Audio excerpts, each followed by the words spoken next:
മുതലപ്പുഴയിൽ നിന്ന് മത്സ്യത്തൊഴിലാളികളെ കൊല്ലം ഹാർബറിലേക്ക് മാറ്റാനുള്ള നീക്കത്തിനെതിരെ വലിയ പ്രതിഷേധമാണ് ഉയരുന്നത്. സമരസമിതി നാളെ ഫിഷറീസ് മന്ത്രിക്ക് നിവേദനം നൽകാൻ പോകുന്നു. CIT ഉൾപ്പെടെയുള്ള മത്സ്യത്തൊഴിലാളികളുടെ നേതൃത്വത്തിൽ നാളെ ഹാർബർ എഞ്ചിനീയറിംഗ് ഓഫീസ് ഉപരോധിക്കാനുള്ള തീരുമാനവും ഉണ്ടാകുന്നുണ്ട്. MG പ്രതീഷ് വിവരങ്ങളുമായി ചേരുന്നുണ്ട് തിരുവനന്തപുരത്ത് നിന്ന്. പ്രതീഷ്, വലിയ പ്രതിഷേധത്തിലേക്കാണ് കടക്കുന്നത്. മത്സ്യത്തൊഴിലാളികളുടെ ആവശ്യം നമ്മൾ നേരത്തെ കേട്ടു.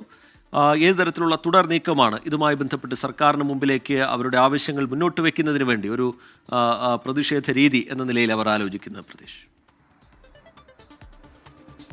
അർജിത്ത്, മുതലപ്പുഴയിലെ മത്സ്യത്തൊഴിലാളികളെ സംബന്ധിച്ച് നിലവിലെ വലിയ പ്രതിസന്ധിയാണ് നിലവിലുള്ളത്. കാരണം അവരുടെ ഉപജീവന മാർഗം അപ്പാടെ നഷ്ടപ്പെട്ട ഒരു സാഹചര്യമാണ്. അതുകൊണ്ട് തന്നെ വലിയ ഒരു പ്രതിഷേധം മുതലപ്പുഴയിൽ ഇപ്പോഴും നിലനിൽക്കുന്നുണ്ട്.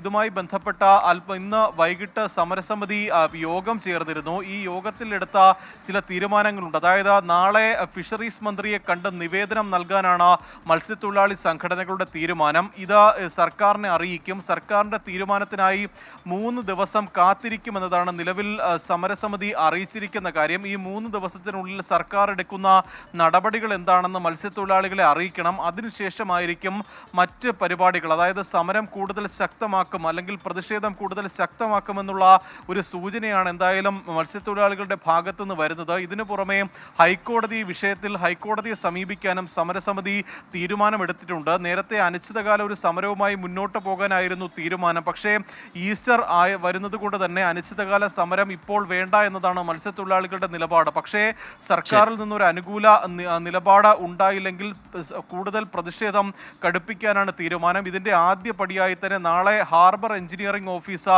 ഉപരോധിക്കും. അത് CIT ഉൾപ്പെടെയുള്ള സംഘടനകളുടെ നേതൃത്വത്തിലായിരിക്കും അത്തരത്തിലൊരു ഉപരോധ സമരം നാളെ നടക്കുന്നത്. നേരത്തെ തന്നെ ഈ റോഡ് ഉപരോധിച്ചുകൊണ്ടുള്ള പല സമരങ്ങളും അവിടെ നടന്നിരുന്നു. എന്തായാലും ഇനി സർക്കാരിനെ നാളെ മത്സ്യത്തൊഴിലാളികൾ കാണുന്നു എന്നതാണ് ഏറ്റവും പ്രധാനപ്പെട്ട കാര്യം. നിലവിലെ മണൽ നീക്കം വളരെ മന്ദഗതിയിലാണ് പോകുന്നത്. കാരണം അതൊരിക്കലും പ്രായോഗികമല്ല. ഒപ്പം കൊല്ലത്തേക്ക് മാറ്റാനുള്ളൊരു നീക്കത്തിനെതിരെയും മത്സ്യത്തൊഴിലാളികൾ പ്രതിഷേധത്തിലാണ്. എന്തായാലും ഇതിൽ സർക്കാർ എന്താ നിലപാടിന് സ്വീകരിക്കുന്നത്? തിരുവനന്തപുരത്ത് നിന്ന് വിവരങ്ങൾ നൽകുകയായിരുന്നു.